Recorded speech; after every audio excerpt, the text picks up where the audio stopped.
So I'm having my conversation with David Nour. David, I'm so happy that you found time to speak with me today. And let me take a minute to introduce you. Relationship economics and crisis leadership. And what an apt time for the topic. And you speak with a lot of CEOs, and we'll take your perspective on that a little bit later, but let me do the introduction first. So conversation with you today on relationship economics and crisis leadership. And here's a little bit about David, relationships economics expert. And I read that book and I enjoyed it thoroughly. Author, speaker, advisor, educator, and executive coach to global clients. I just took the liberty to put some of your clients here, and I believe that's just a fraction, maybe 1/4 of the global clients you speak with or you have interacted with.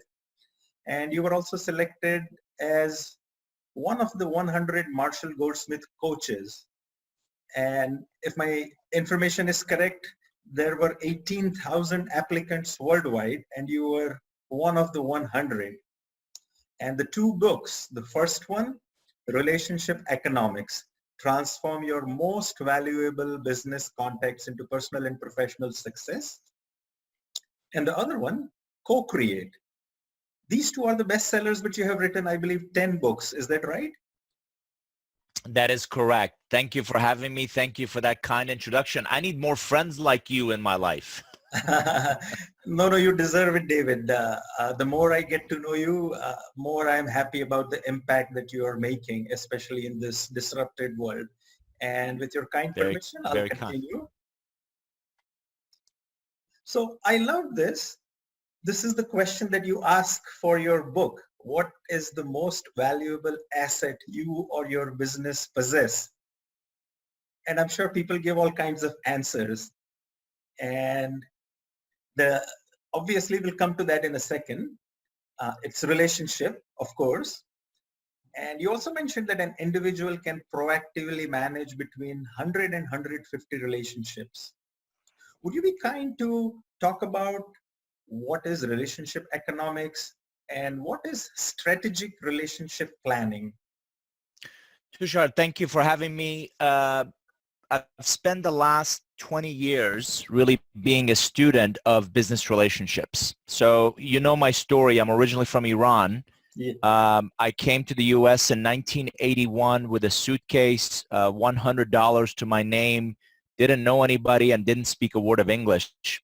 And I came here to finish high school, and mom and dad still live back in Iran. And I've been blessed to build a life here now, wife of 24 years and teenage children. And having lived abroad, worked abroad, and the Indian culture certainly understands this. The rest of the world builds relationships first, from which we do business. Absolutely. Right? I think we learned that from our fathers, from our parents. Unfortunately, in the U.S. and a lot of Western cultures, we're so focused on the business part, the pipeline, the process, the project, the priorities, the checklist, that only when those work, only when we've satisfied those, then we may ask the other person, how's your family, or do you even have a family? and I often remind people, and they know this, they know that relationships are important. Very few people really think about their significance. So back in the good old days of February 2020, when we used to meet for coffee and we didn't practice this physical distancing, we would have a lot of coffee meetings and lunch meetings and know a lot of people, but they were often very shallow. They were often very transactional. And we would do a lot of relationship creation, but a lot of people struggle in bridging that to relationship capitalization. So relationship economics is fundamentally about you becoming more intentional, you becoming more strategic, and you being more quantifiable in the relationships you choose to invest in. Correct. And I really want your audience to hear this. It's a choice. Every single day, we make choices of who do you call, who do you email, who do you follow up with, who do you interact with, Who do you choose to visit with? So those are all investments. And you brought up a great point. Sociologists tell us that an average individual can proactively manage about 100 to 150 relationships. Correct. So if you believe my premise that it's an investment, we cannot invest in everybody equally. So then how do you prioritize which relationships you're going to invest in? Correct. And unfortunately, the current global pandemic is making that topic even that much more important, that much more critical. So a month ago, and this is what I coach people to think about, one of the first things I did is I made a list of who are my most valuable, most strategic relationships. Obviously, I'm talking about professional. This is not family. This is not friends. This is your business relationships. Correct. So not just people that were on my pipeline, not just immediate clients, but just relationships, right? So one executive has hired me in 3 different companies. I initially met him when he was at HP, then he went to Dell and with the Dell EMC merger, and now he's at Samsung. And each company he's brought me in for coaching, for speaking, for advisory, for workshops, he was one of the first, and it was in Korea. And I literally, text him on his cell phone of, hey, I'm thinking of you, concerned about this. Let me know when you have 30 minutes for us to speak. So making a list of your most valuable relationships and proactively nurturing them is an example of being more intentional about the relationships you invest in. Doesn't mean I'm going to ignore everybody else. Doesn't mean I'm not going to engage and try to influence others, but you have to be intentional. And that's just one example of make a list, touch base. And then there's also other insights, as you read in the book. I coach people and I talk about, for example, reciprocate first. It's a lot easier at this moment of need for all of us to go and ask, for help. We could all use help, right? But it's going to be a lot easier if you actually offer to help. Right. So those clients I called, I'm offering free webinars for their teams. I'm offering a 90-day laser coaching as part of their support system. I'm offering all kinds of, I'm updating our blog and podcasts on a daily basis with content, and you have to stay in your wheelhouse, right? If I start talking to my friends about cooking, they'll be like, wait, what? They'll get a little confused. So you have to stay within your area of expertise, but if you add value, it's going to be a lot easier to then go ask for help. So this idea of investing in relationships before you try to withdraw from them, I think is a powerful one. Right. Fantastic. Years ago, I read the book by Harvey Mackay. He used to say that I am at the max 2 or 3 phone calls away from anyone in the United States. And he wrote the book Swim with the Sharks Without Being Eaten Alive. And this incident I remember is, well, it's not an incident, but he says that if your house is on fire, and besides your loved ones, if you could only grab one thing and you had only time for one single thing, what would you grab? And he says it's the Rolodex. And obviously we've come a long way from Rolodex. And I think you are a living example. Your story is fascinating and inspiring. Immigrant came with a suitcase and $100. And now you have 100 keynotes around the world every single year. So that's 2 or 3 every week. And I think the credit goes to, you can talk about both the keynotes, but I just wanted to mention that the credit goes to what you are preaching. You have practiced yourself, relationship economics from an immigrant in United States to the position you are in. Maybe you can share some thoughts about both. Sure. So again, you're very kind, and I gotta tell you and your audience a quick funny story. I was trying to tell my kids, I have teenagers, 18 and 16, about Rolodexes, and they asked, "Is that an app?" So I had to explain. No. We used to take these things called business cards, and we would staple them, and then we had these rolling things, and they were like, "Why? Didn't you have Google? Didn't you have apps?" Right? So you didn't have LinkedIn back then? What's wrong with you? So you're exactly right. So I'm blessed. Again, this last month has been an anomaly with obviously a lot of cancellations, but we've also been able to convert a lot of my travel, a lot of my stage and those presentations to virtual. We're Hmm. converting. I'm also an adjunct faculty at Emory University here in Hmm. Atlanta and Vanderbilt University, and those Hmm. courses. So I have an upcoming 2-day course on Hmm. strategy visualization. We're doing the whole thing. I don't know if you can see behind me, but I've set up a classroom here in my home office, and I'm teaching a 2-day class in these 30 to 45-minute learning sprints. But back to your comment, yeah, one thing that I've found, again, this is 10 books later. I'm writing book number 11. This is speaking to 35 to 50,000 people a year.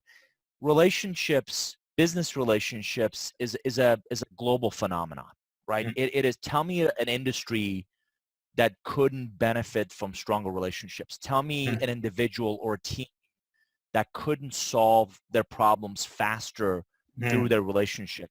So when I tell people that your relationships are by far your single biggest asset, Hmm. it really is, the premise is whenever we're faced with a challenge or an opportunity, we often think about what should I do and how should I do it.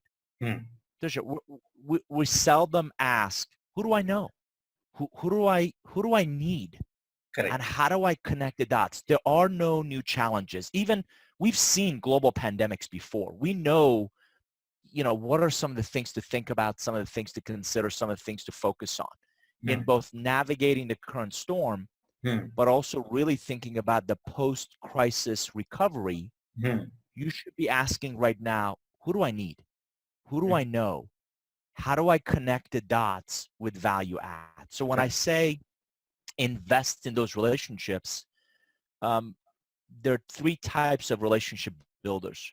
Givers, God bless Mother Teresa, God Hmm. bless the Pope, Hmm. right? Who just altruistically give. They get something Correct. very euphoric from just giving. Hmm. The problem is, or the challenge is, most of us can't be pure givers because I don't know about you. I have something called a mortgage, right? We have Family. obligations, Right. family obligations, things we have to take care of, right? The second type, unfortunately, are relationship takers. Hmm. The only time they call is when they want something. Correct. You don't hear from them for years, Yeah. and then suddenly they're furloughed or they lose their job or something happens and they suddenly become your best friend. And I'm like, okay, hold on, time out. I Correct. haven't heard from you in years. When was the last time you called to see how I'm doing? And Hmm. how's my business? And how's my family? Right? Correct. So it's very difficult for you to only call, only reach out, only touch base, only connect with your relationships when you need something. It's The, too the, late. and, and, Yeah. unfortunately, and unfortunately, most takers don't see themselves as takers, Hmm. right? And because we all want to be nice, we enable that behavior. Oh, no problem. Good to talk to you. Sure. How can I help? Versus what we should have the courage to really say, okay, hold on Refuse. a second. Yeah, well, it's not refuse. It's make sure they're aware of when was the last time you called? When was the last time you reached out? I Hmm. said this to an executive a couple years ago, and he was taken back. He was like, well, and he started, of course, he starts to make all kinds of excuses. I've been busy, and I sold my company, and I'm like, listen, when I hear I'm busy, what you're really saying is you weren't a priority Yeah. because we'll make time for things that are priority, right? So relationship givers, relationship takers, and then really relationship investors. Hmm. And relationship investors, again, when I share with global audiences this example, it absolutely resonates. I don't know about your bank. My bank will not let me make $100 deposit and get $1,000 in return. Hmm. Hmm. Yet people come to us all the time asking for a favor where they haven't earned the right to do so, right? Correct. All the time. People want, listen, I have my own stack of things I need to work on. I'm right now, I don't know about you, I'm washing my hands more often than I've ever washed my hands before, and I'm working more hours than I've ever worked before, right? Because our markets, our economy, the way we work has pivoted, and I believe that's going to continue for some time.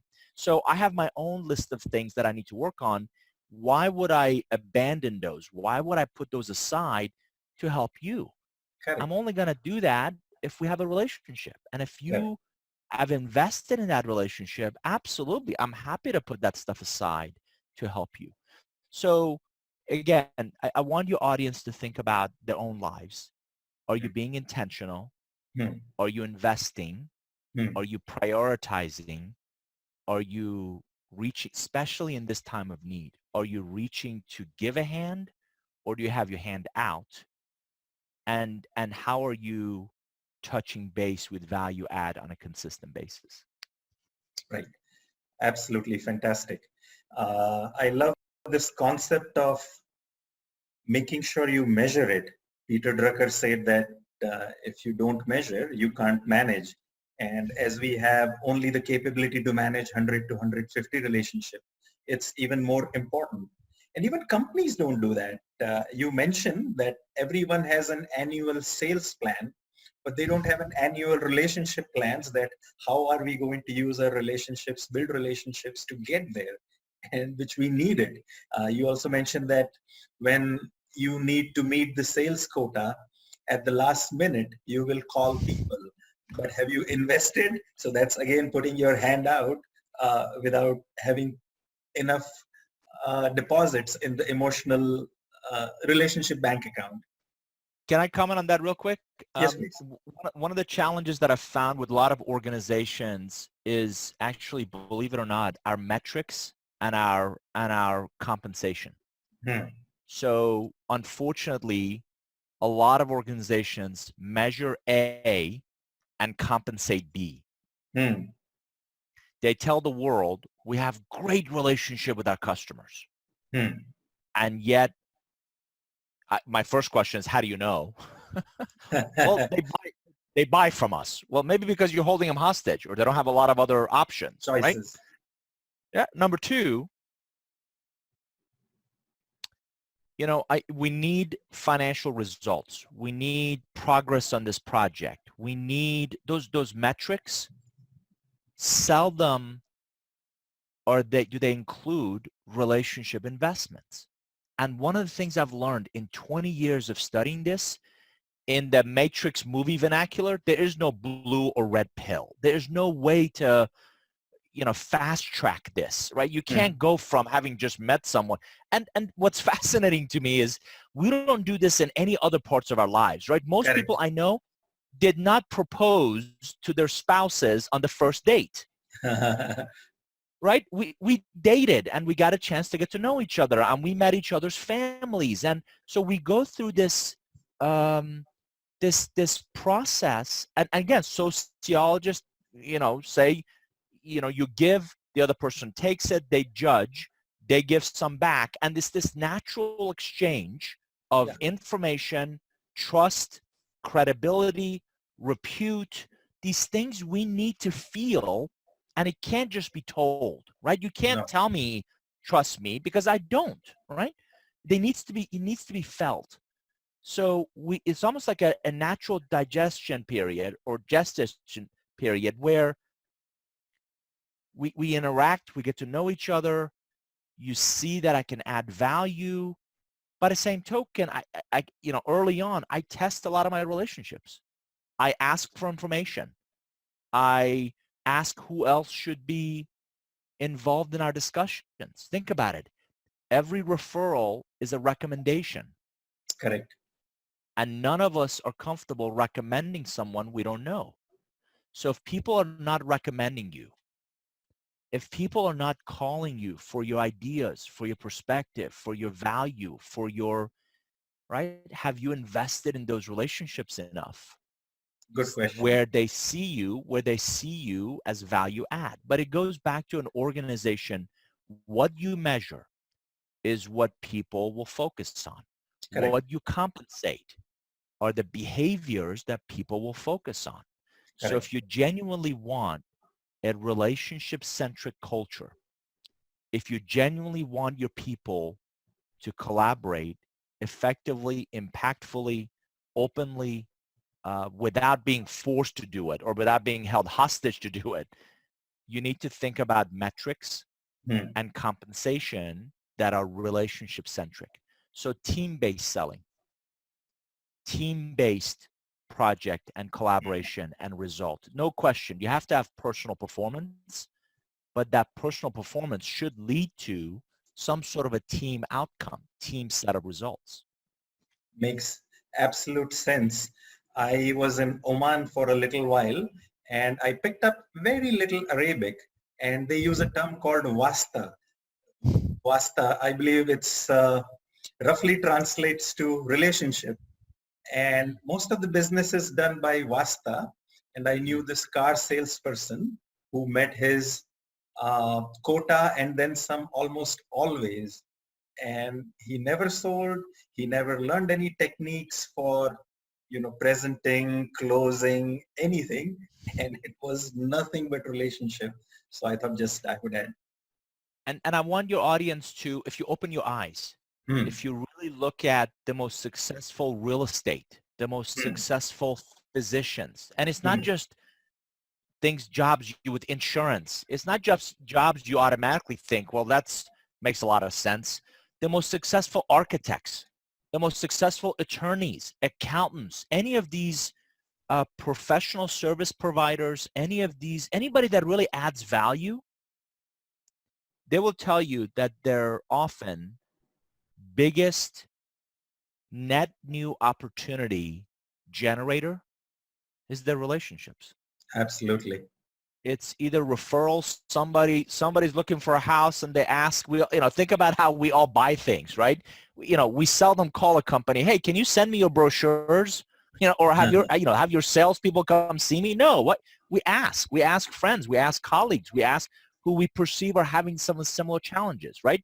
Hey, do you know a good attorney? I need something. Do you know a good, right now we have a lot of storms and we're, trimming trees, tall Hmm, trees. Hey, do you know a good tree company? We ask our correct. friends.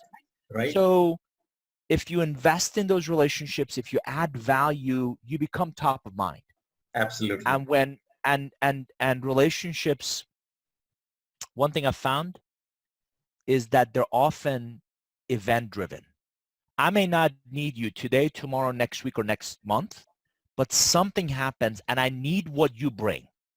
Hmm, And if you invest in your relationships, you suddenly become top of mind. correct. So when I call someone and say, who do you know that does this?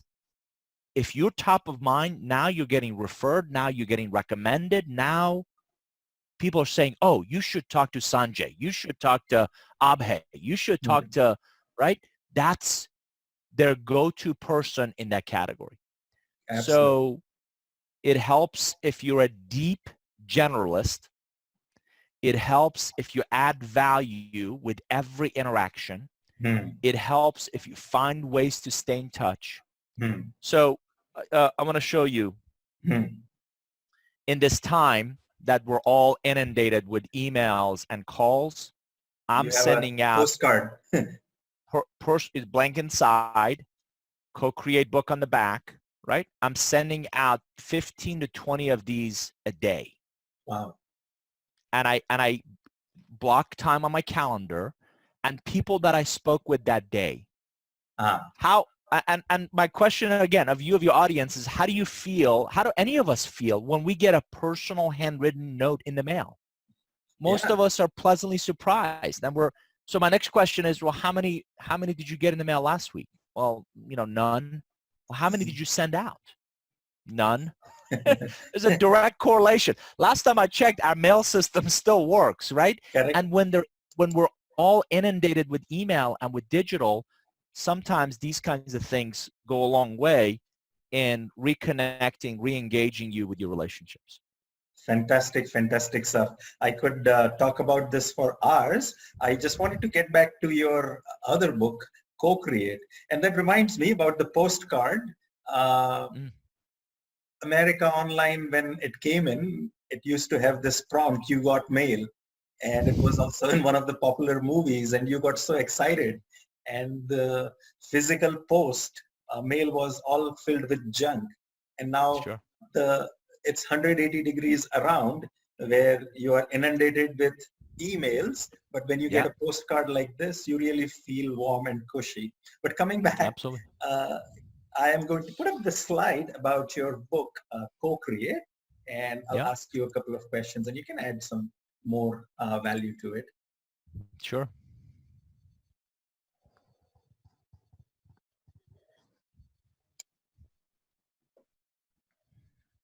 So co-create how your business will profit from innovative and strategic collaboration. And there's a short video introduction. If you would like, I could play that, or if you would like, you can go ahead and tell us what it is all about. Yeah. So one thing I found out very early on in our research is that, Tushar, Yes. the relationships don't make sense by themselves, right? Mhm. Nobody builds a relationship because they're bored. Nobody builds a relationship as a standalone concept. Mhm. We all build relationships and we're looking for the application of those relationships in something, right?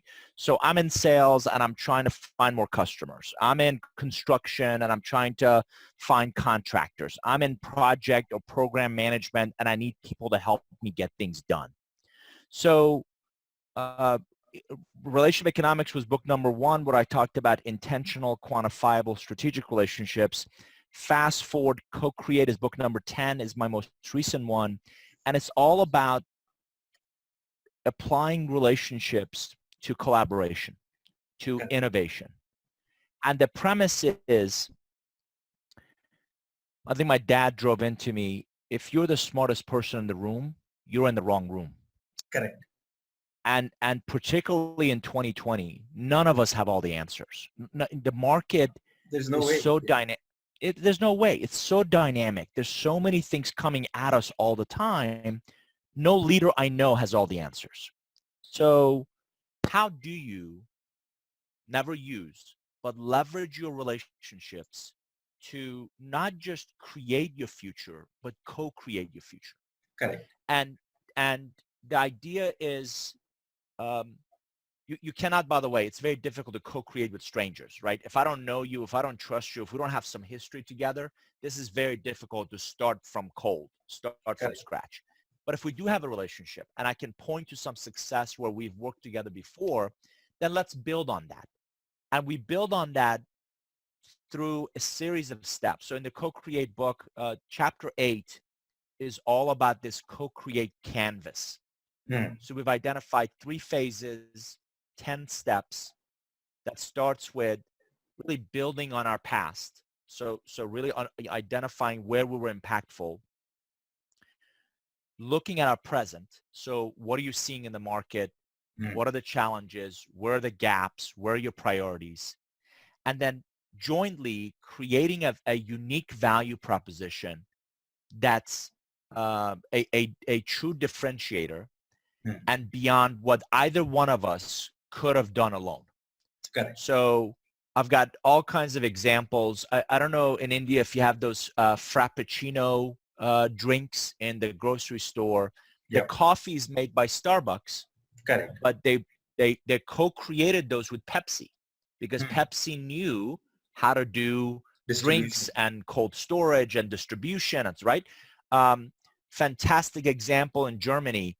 Adidas, the shoe company, is working with the local transportation train, and they've embedded your train pass into tennis shoes. Mhm. So no, you no longer need to swipe anything. You can just walk and it picks up your pass, right? And you just Amazing. update your account online, right? So it's all examples of Adidas is not in the train business and the train company is not in the shoe business. So how do we create something that neither one of us could have done alone? And it's a dramatically, not a little bit, dramatically different, greater value proposition. And by the way, um, it is not um, just bi-directional. So it's not just 2 parties. It could actually be Mhm. more. Mhm. So Delta Airlines, flies Coke executives, or used to, Coke executives all over the world. Mhm. And on their airplanes and in their clubs, airport clubs, they serve Coca-Cola products. Mhm. That's a strong reciprocal relationship. But they're also learning how to better understand consumer behaviors, really understand what Coca-Cola calls, beverage for life. So it's more than just carbonated. It's also coconut water and juices and other things Hmm. that they can provide throughout the day to consumers. So it's an opportunity to collaborate. It's an opportunity to co-create something that, again, is very different than what you could have done by yourself. And in the last 2 years, we've seen some phenomenal examples of really going deeper, really creating a more intimate relationship between Hmm. parties. And you may recall my personal careers in 3 phases. Phase 1 was technology, IBM, Silicon Graphics, business Yeah. objects, sales, marketing. Hmm. Phase 2 was startup, private equity, consulting, right? Phase 3 has been on my own. And you and your audience may not know this. I'm actually 95 years old. I look fantastic for 95, but I'm 95 years old. So what I talk about is when you co-create with people, you also build barriers of entry for your competitors. Because if you and I have integrated this value proposition, I'm less likely to think Yeah. and look outside of that partnership, of that. And in my private equity days, we saw 3 ways to create value. Hmm. You're either going to build it, you're going to partner for it, or you're Hmm. going to buy it. Hmm. Building it, unfortunately, takes too long in many cases. Partnering, you don't have nearly as much control over Hmm. what happens. And buying it can get expensive, and there's all kinds of information that shows less than a third of acquisitions Really work. actually really deliver the value you thought it was going to. We believe co-creation is the fourth opportunity to create a really unique value. And because both sides are so intertwined, the relationship is so intertwined, and you create something very unique, very different. My final comment is I'm going to bring this full circle. Hmm. If you think of the simplest example of co-creation Hmm. is a marriage where we have a child together. Hmm. Neither one of us could have done that alone, right? Correct. It brings my kids are I feel incredibly blessed because they have the best of both parents, right? They have my immigrant drive and bias for action and let's go, and they have my wife's hold on a second, let's think and let's look at the options and this, Hmm. really synthesize. And so our children are best examples of our co-creation, right? Hmm. Um, very unique. Each one of them is very different. They're often our greatest accomplishments. They're our biggest source of joy and Joy. pride. And we're committed throughout our lives. They don't stop being our kids at 10, 20, 30, 40, 50. We're Hmm. committed to our lives to seeing them succeed. So what if we brought that level of intimacy? What if we brought that level of commitment in our relationships to the business side, and we co-created something that was dramatically better, more impactful than anything we could have done on our own. Superb examples and just amazing ideas.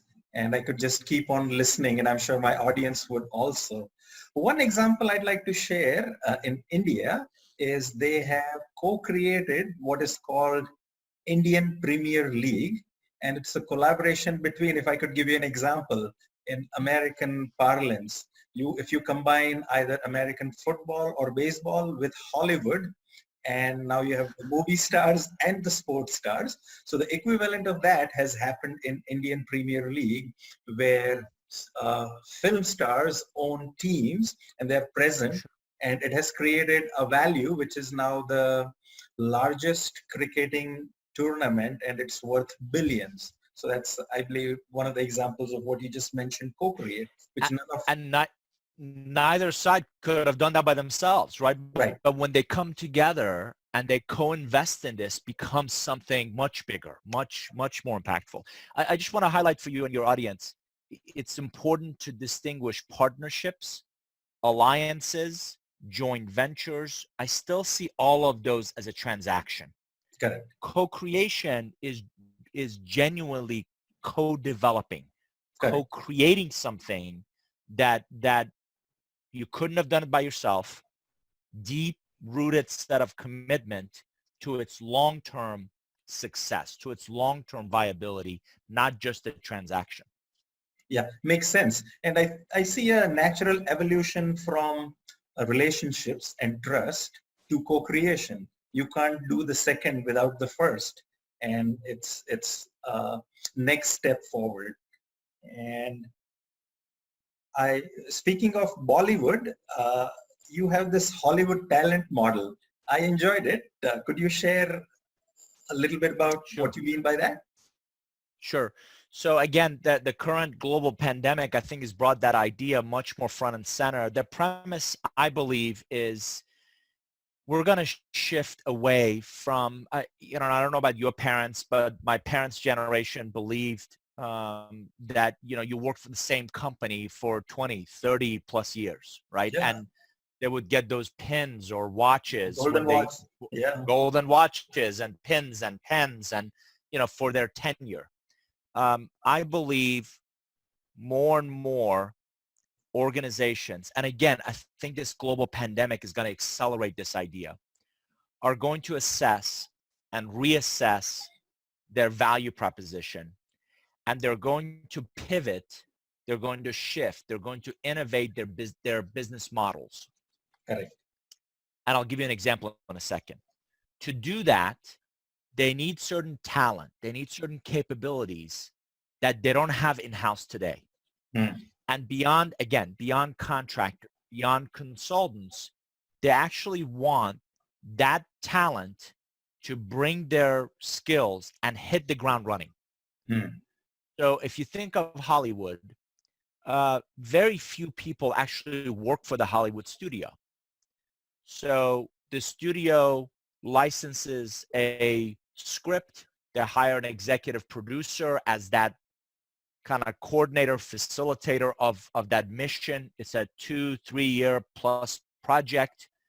The executive producer finds a director and a producer, and they find on-camera talent and behind the camera talent, and they bring this team of independent set of expertise. Everybody, I don't know what a grip is, but they bring a grip person because they're the best grip person or the best cinematographer or the best editor or whatever your core expertise is. They bring this team together to work on a project, an initiative for some period of time. There's no guarantee of ongoing employment. Your biggest asset is your deep domain expertise and your portfolio of relationships. Right. Because go get me the best, again, grip person. Go get me the best digital graphics person, right? Correct. And they come together. When this project ends, they all go their separate ways. Correct. Until the next project. And they, if I had a good experience with you with this one, I'm going to call you back. And I want, and based on the success of that project, that's the only guarantee. Success of that project will come back together again for the next one. I believe more and more of our work is going to be built on that concept of organizations who identify a mission, and we're learning that lesson today.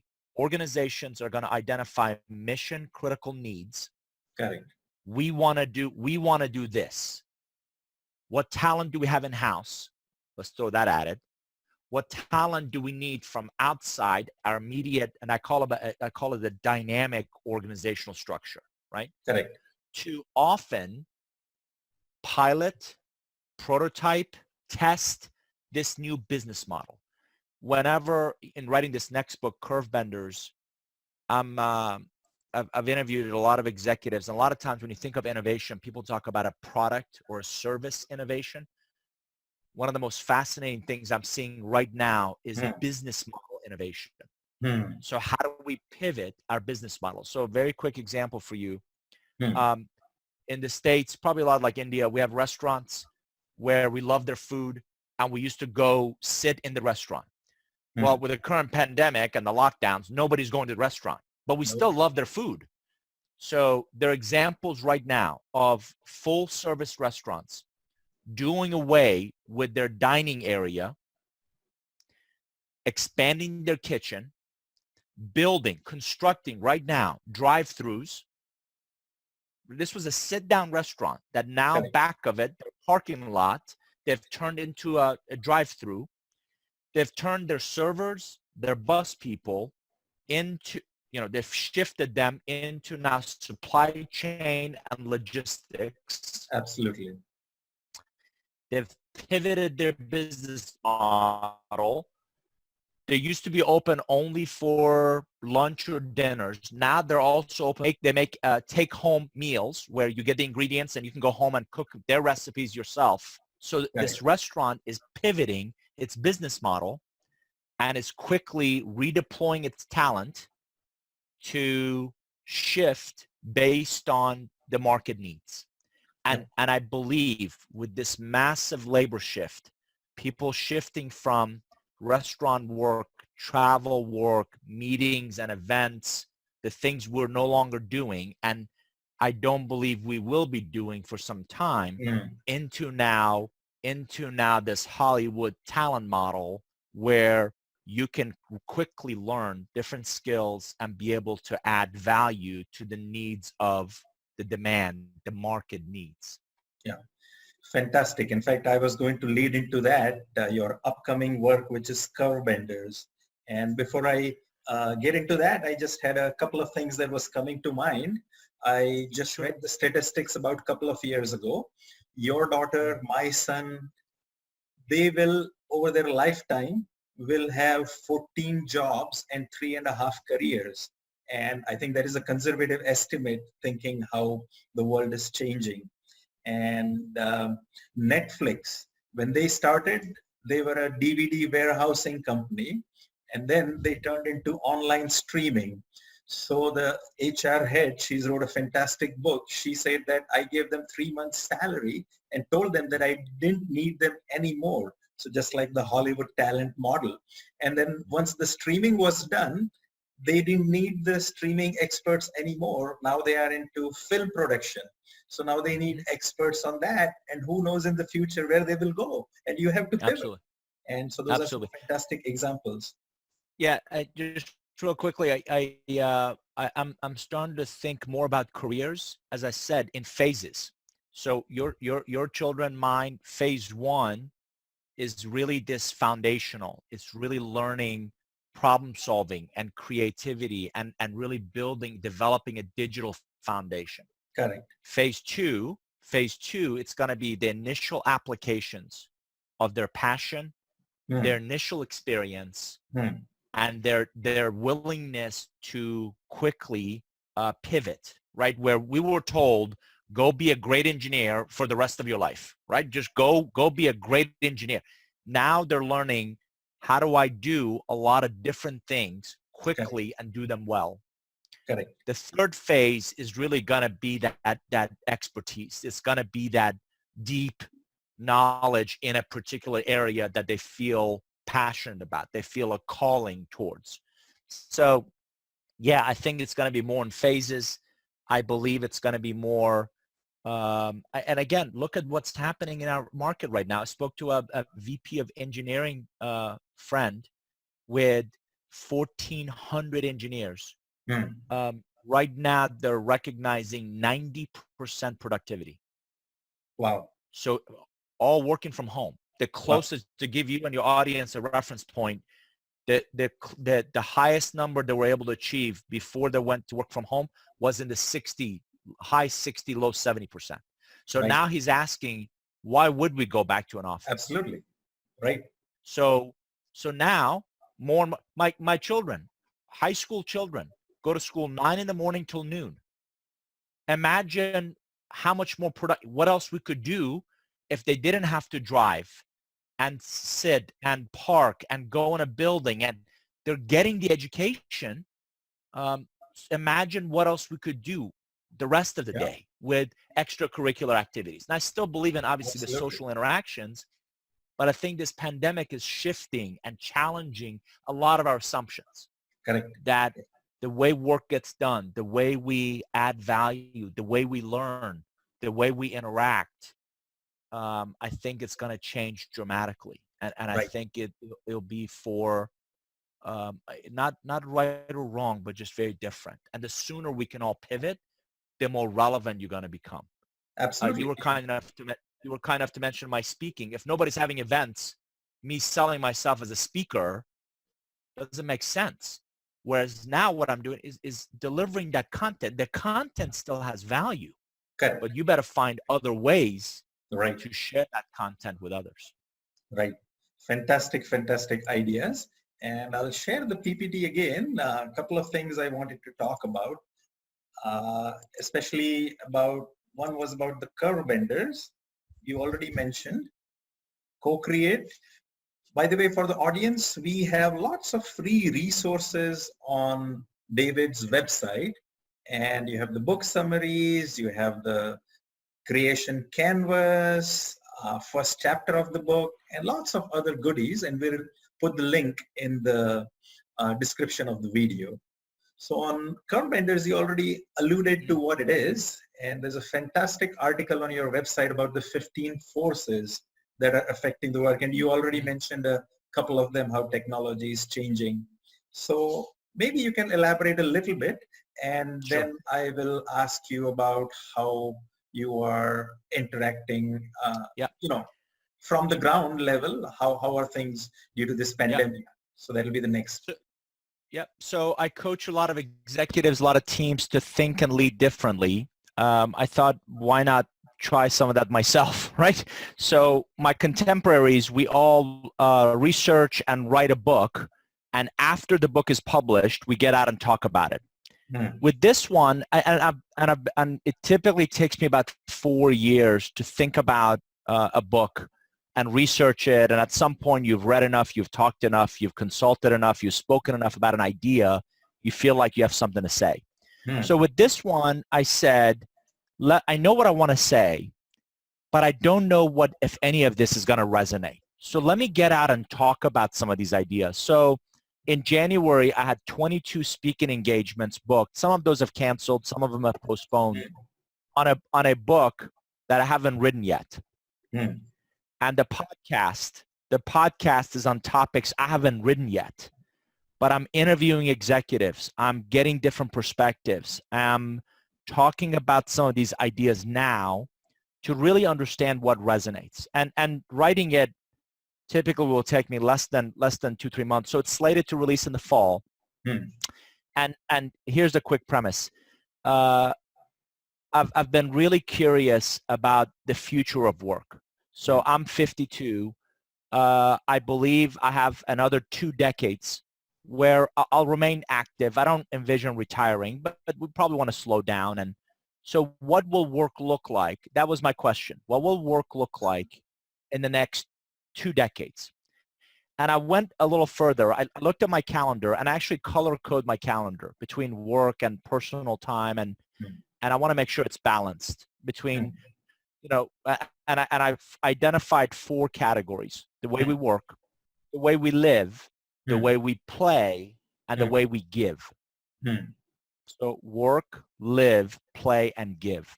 So I got very curious about, over the next 2 decades, how are those things going to change? And our research led to 15 forces. You were kind enough to mention, it's in our blog. So I've identified 15 forces that I believe is going to change the way we live, play, give, and work. And I call those headwind, tailwind, or turbulence. So to remain relevant, and by the way, interestingly enough, this pandemic is an example of something called the black swan event. Absolutely. Which is, we kind of know about them. We know they're going to happen. We just don't know when they're going to happen, right? And you can see it has upended the way we live, work, play, and give, right? So it's absolutely impacting those 4. So I've identified those 15 forces. To remain relevant, you're going to have to be on this personal and professional growth journey. And for most of us, it's a linear curve. And for you and your audience, a linear slope is rise over run is just a 1, right? It's just a standard, it's a standard kind of bottom left to the top right. If you're learning, for most people, it's a linear curve.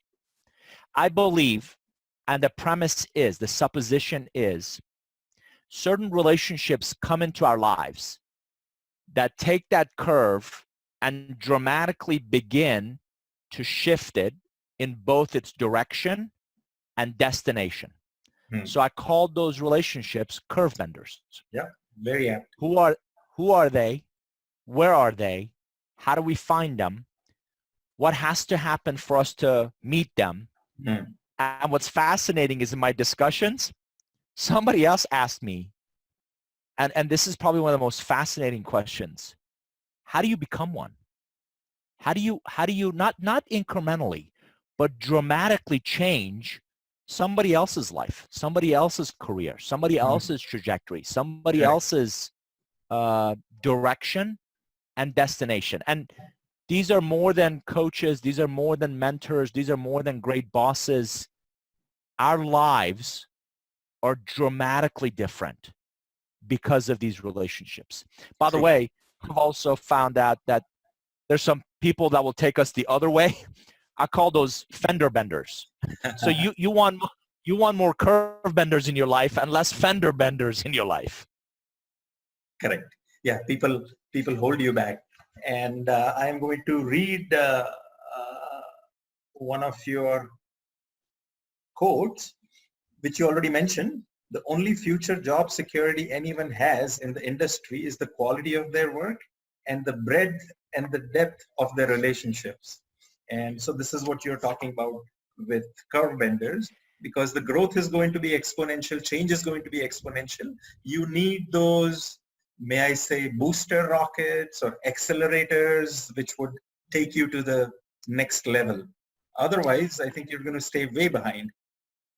And in all my conversations with the executives about this current pandemic, the single common thread that every one of them speaks about is the speed in which this thing came.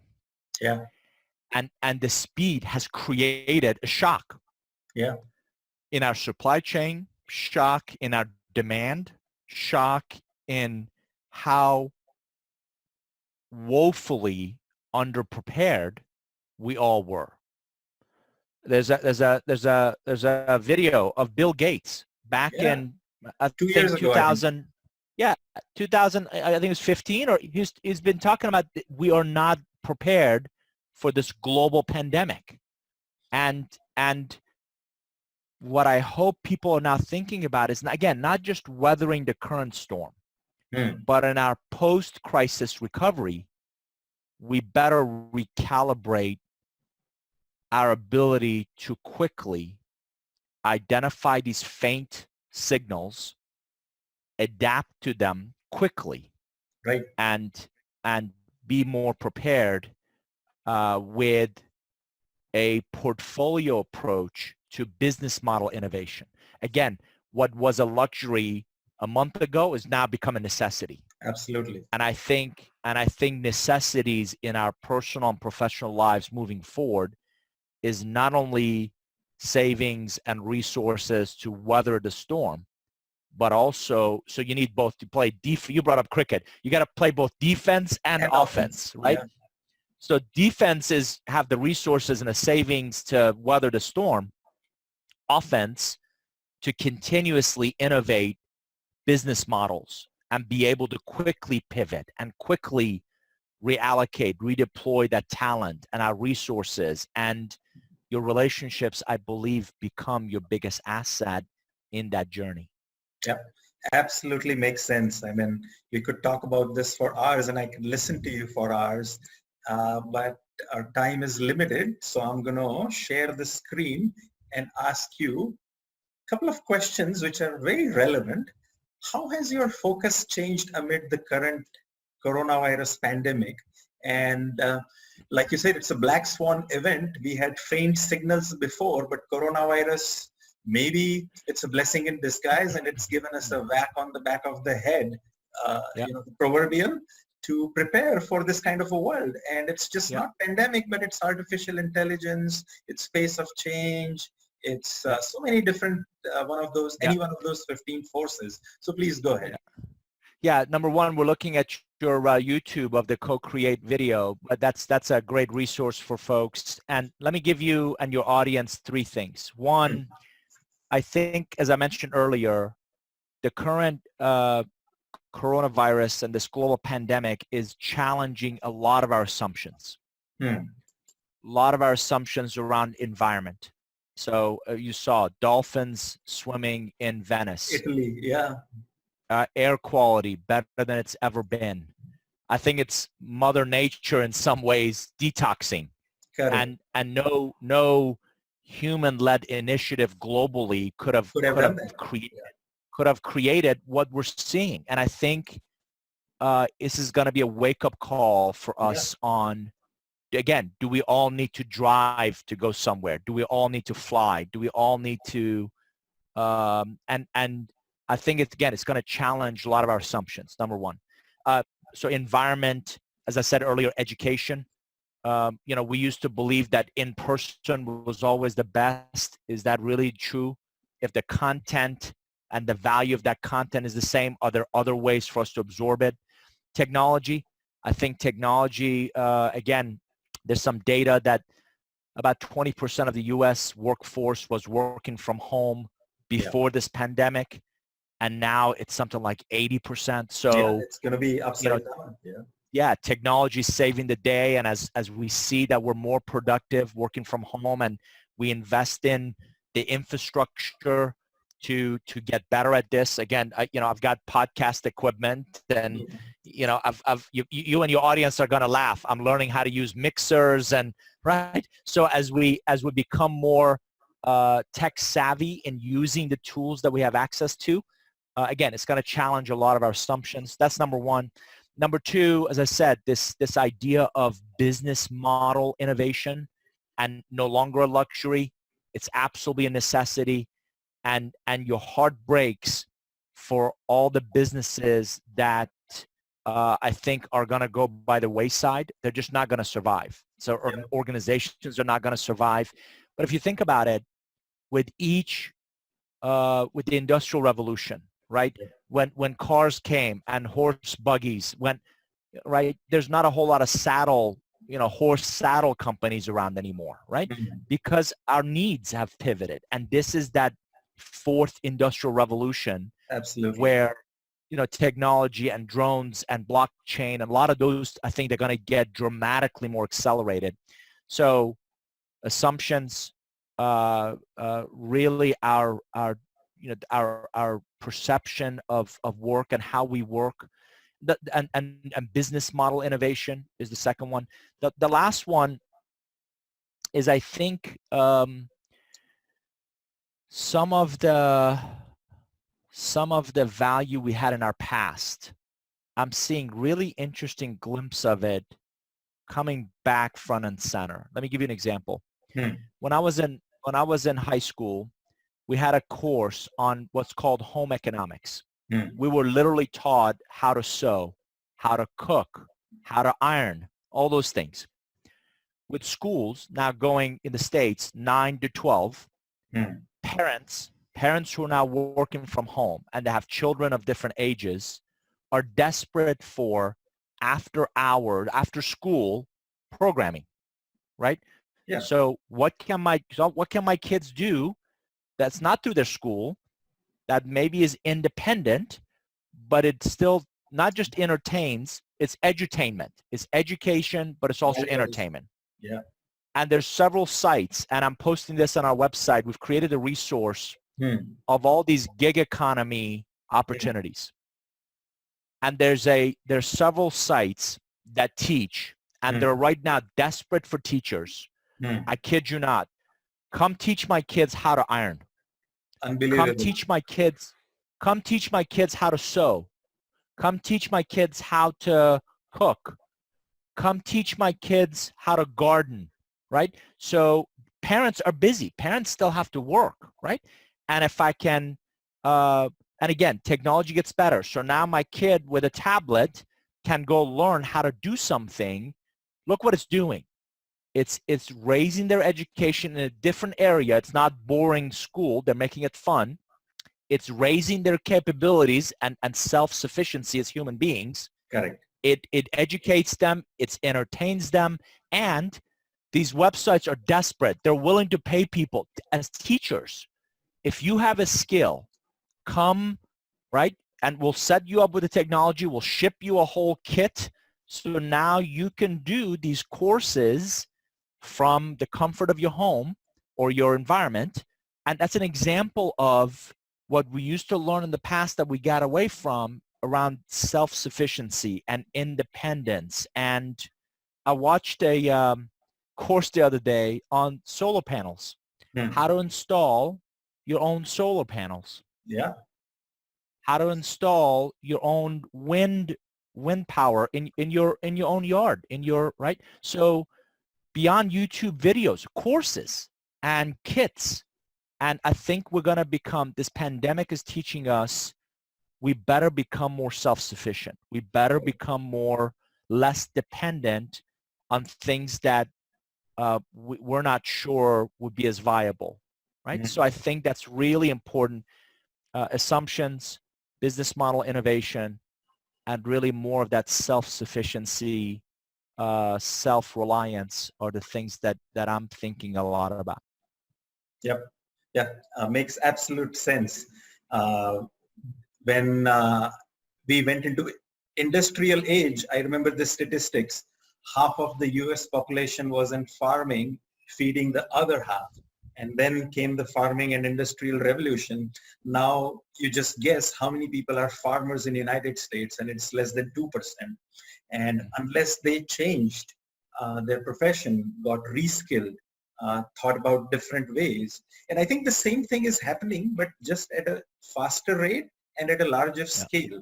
And like you said, if there is no business model innovation, and if there is no learn, unlearn, relearn, Alvin Toffler quote, I think a lot of people are going to become irrelevant along with businesses. Go ahead. You wanted to add something. And I was going to tell you, this isn't some pie in the sky. Two neighbors down the street from where I live, and I live in an urban area. In the U.S., you've seen our front yards are grass, our backyards are grass. This woman, this couple, two homes down.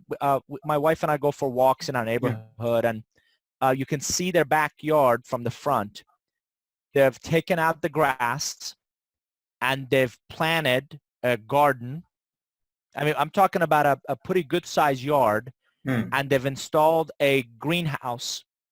And why not? I mean, who's right? The kids are growing up. They're not playing in the backyard. It's a grass that a service comes and cuts every week.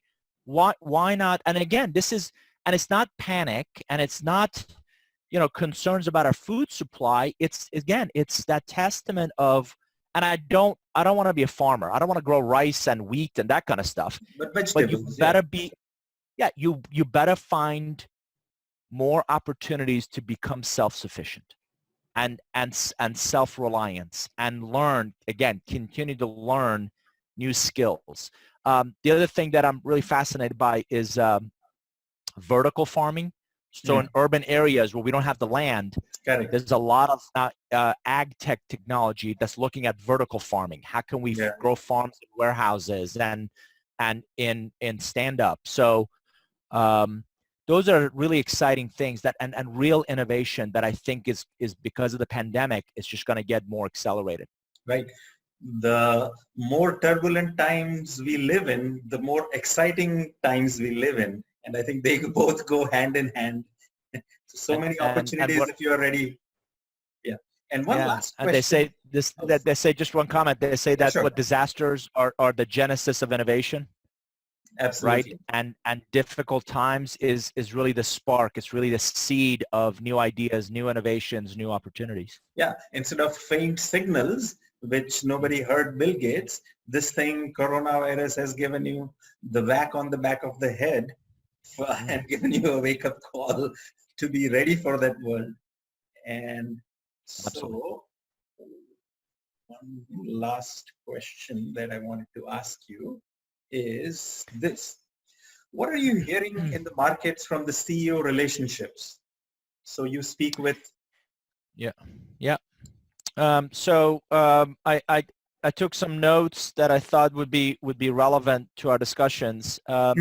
Number one, enormous amount of pressure on executives, right? So their own health, obviously, their concerns with their family, elderly parents, their community, their inability to travel. These are executives that are used to going out and seeing their customers, seeing their board members, seeing their suppliers. That inability to travel is contributing to a great amount of uncertainty. And with lack of near real-time data, you have two challenges. The initial challenge obviously was the whole supply chain, right? And initially it was China. Now it's moved to Europe Europe and US. and US. So getting your finger on the pulse of your supply chain. And even if I can get what I need, I can't get some parts that I need. So again, one of the things that we're seeing accelerate is 3D printing. 3D. Yeah, printing. 3D printing of parts and things that we quickly need. Again, I have a client, they make not just desktop, but they make bigger 3D printers. Their business is up because they're getting orders and very different material. It's not just plastics, it's metal. It's one of my clients is in the construction business. It's, you probably have seen this, 3D construction with concrete. Yeah. And with other material that can print much larger scale. So they are constantly looking for near real-time data to better organize, to on a daily basis assess and reassess their supply chain shock. As I mentioned, the bigger challenge is really their demand shock, right? So if you can't get your finger on the pulse of what your customers are thinking, how they decide, their timing on when they'll buy, you have less visibility on what I'm calling revenue protection. It's not revenue generation. It's how do we protect the revenue? How do we protect our deals and things that were going on? So the demand environment is really a challenging one. And the best teams, I was fascinated by this in my various conversations, the really standout organizations are learning daily. They're learning. So I have one CEO who has a call at 4:45 p.m. every day with his team, and he asks one question: what did we learn today? Wow. So when that learning is captured daily and it's shared internally and it's broadly distributed, so his is 4:45, then his leaders have with their teams right after that. Yeah. What did we learn today? Sharing those learnings, and those who can broadly distribute it and quickly apply that to, this is the key, not next week, not next month, not next year, tomorrow. Yeah. How do we apply what we learned today to tomorrow are the ones that are able to quickly, speed and agility matters more than ever before, pivot and make the appropriate changes they need to. Unfortunately, absolute cancellation of all non-essential travel. Most even enterprises have locked down their campuses to mission critical personnel only. Consultants and contractors are gone. One client, they do that forehead temperature check for everybody that comes in. They've turned their lobby into a sanitation. So there's a mist and they sanitize and, people that come in. And by the way, it's a fraction of their entire workforce. But those that do come in to keep factories going, to keep their logistics going.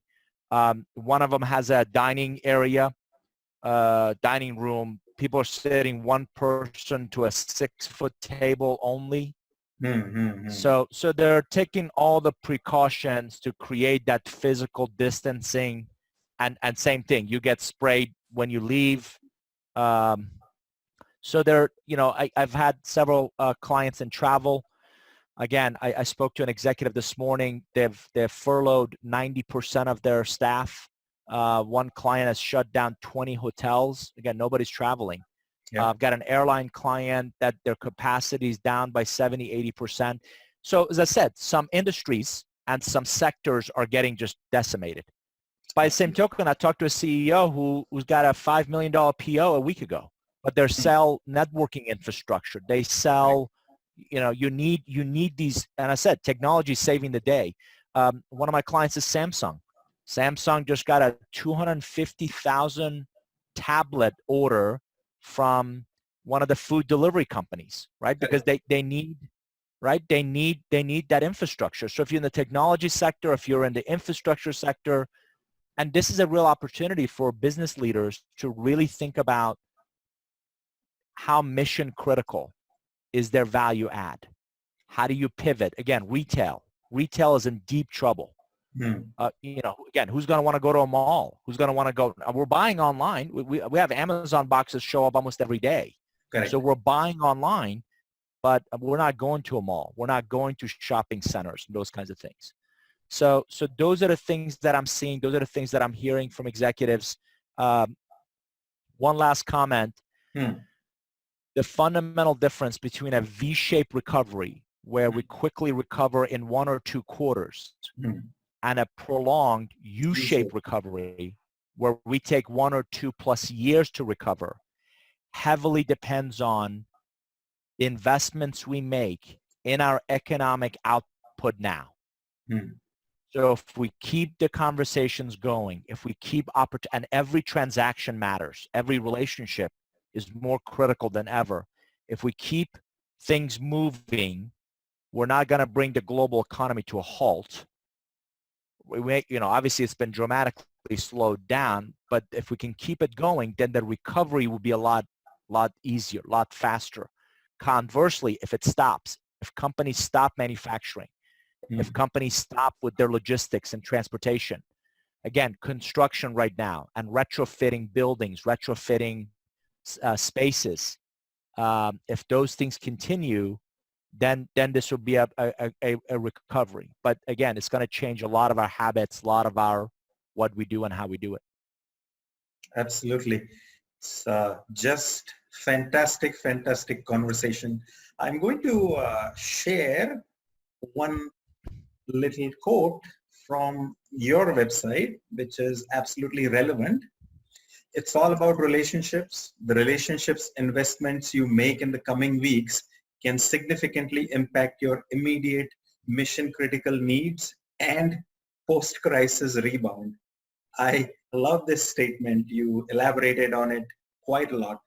And I'll really tell my audience, if you want to not only survive these kinds of black swan events, but also thrive, you need to listen to what David has to say. He is, I believe, ahead of the curve and maybe how to utilize the curve benders, how to pivot, how to remain relevant, how to utilize the Hollywood talent model. And I could go on and on and on. And it was just fantastic conversation. Before I give you the closing remarks, David, I just wanted to do a couple of things. One is share with the audience so many resources that are available to do just what I talked about. And it's relationship economics quiz, lots of free tools, book summaries, 15 forces, first chapter of the book, the Canvas tool to strategize, and of course your podcasts on, and also our blog. We have conversations with leadership experts like David, our YouTube channel, and our resources to become a better leader. And David, I couldn't thank you enough. The conversation, it seems like I could go on for hours. We have to end it somewhere. I'll give you some last thoughts that you would like our audience to leave with. And again, once again, thank you so much. I had such a fantastic and marvelous time. And I believe we should do this again sometime when your book comes out. My pleasure. Thank you for having me. I hope this has been useful to you and your audience. And I want to leave with something you brought up. There's a great quote from Alvin Toffler, who says that the illiterate of the 21st century will not be those who cannot read or write. It will be those who cannot, often refuse to learn, unlearn, and relearn. And I want your audience to really think about this idea of never stop growing. You cannot put pause on your capability building. You cannot put pause on your learning. And if you don't learn anything else from this global pandemic, you have to learn that your biggest value, your biggest asset is your relationships. Your biggest value is your ability to quickly pivot, quickly repackage, reposition the value you bring to others. And that is just as true if you're a server in a restaurant as you are a knowledge worker like we are. Your ability to learn, unlearn, and relearn will set you apart from others. Fantastic, David. Thank you so much once again, and look forward to doing this again. Take care and have a wonderful rest of the day. My pleasure. Thanks for having me. Bye-bye.